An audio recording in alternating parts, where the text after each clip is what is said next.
Donc, vous pensez la couche d'ozone, c'est une préoccupation pas seulement nationale, c'est une préoccupation mondiale. D'ailleurs, avec la Convention de Montréal, c'est un des messages clairs qui la communauté internationale qui lancer, extrêmement important, qui nous prend toute bonne disposition pour nous capables de protéger la couche d'ozone. D'ailleurs, un scientifique qui démontre que chaque réduction qui est capable de venir de la couche d'ozone, il peut avoir un effet très néfaste, surtout en ce qui concerne la propagation de la maladie de cancer et aussi le cataracte, parce qu'il y a une émission ultraviolette qui peut affecter l'humain et aussi les autres créatures sur Terre. Donc, extrêmement important qu'il nous prend toutes les dispositions nécessaires et nous parlons nous compte. Aujourd'hui, c'est que la science permet de nous gérer le froid, servir le froid, nous capables de préserver nos manger, préserver le vaccin, préserver beaucoup de choses.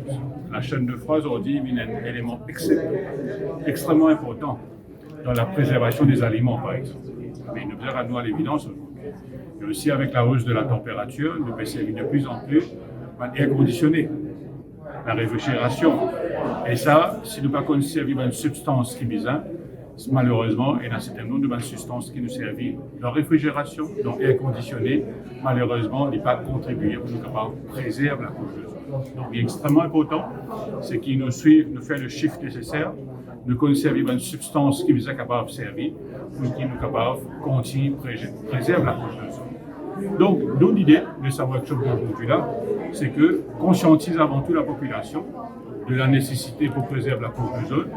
Et ce qui me souhaité aussi saluer la collaboration du Media Trust à travers le chairman, M. Soubouj Bali, qui est présent ici, et l'ensemble du corps journalistique qui est présent dans sa half-day workshop-là, que nous pouvons donner l'occasion de faire un échange, de maximum d'informations de la nécessité de la couche d'ozone.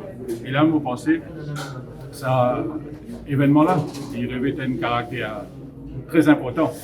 Quand nous cause l'environnement, quand nous cause la protection de l'environnement, dans quelques semaines, nous pourrons la grande conférence de la COP26 qui pourra avoir lieu à Glasgow. Là, c'est toute la communauté internationale pour assister, discuter, réitérer ce engagement pour surtout diminuer nos contributions de gaz à effet de serre et surtout aider sensiblement pour nous capables d'atténuer la hausse de la température, atténuer aussi la hausse de la montée des eaux surtout. Donc là, mon pensée, c'est que toute cette initiative-là, qui contribue à un seul objectif, c'est avant tout la protection de l'humanité. Au niveau du ministère de l'Environnement, nous avons ce qu'on appelle le Interim Hazardous Waste Facility. Ça, Interim Hazardous Facility, c'est une disposition qui se trouve à la Chaumière qui nous prend tout ça là en considération. Tout ça qui appelle hazardous waste, qui est une collectivité locale normalement pas capable de ramasser, pas supposé ramasser parce qu'il n'est pas comme nos autres mandats. Nous avons une structure free of charge qui prévoit là. Donc là, mais quand même, ce qui me demande tout un chacun, c'est qu'aujourd'hui, le ministère de l'Environnement, il prend la décision avec une déchetterie à travers le pays. Nous avons une première déchetterie qui nous fait prévoir à la Chaumière, nous avons une deuxième à la Laura, le troisième ce sera à Rochebois, Poudre d'Or et aussi la brasserie. L'appel qui me lance tout un chacun aujourd'hui, c'est que nous ramenons à l'évidence, la gestion des déchets, ce n'est pas juste une question de propreté, la gestion des déchets, c'est aussi la lutte contre le changement climatique.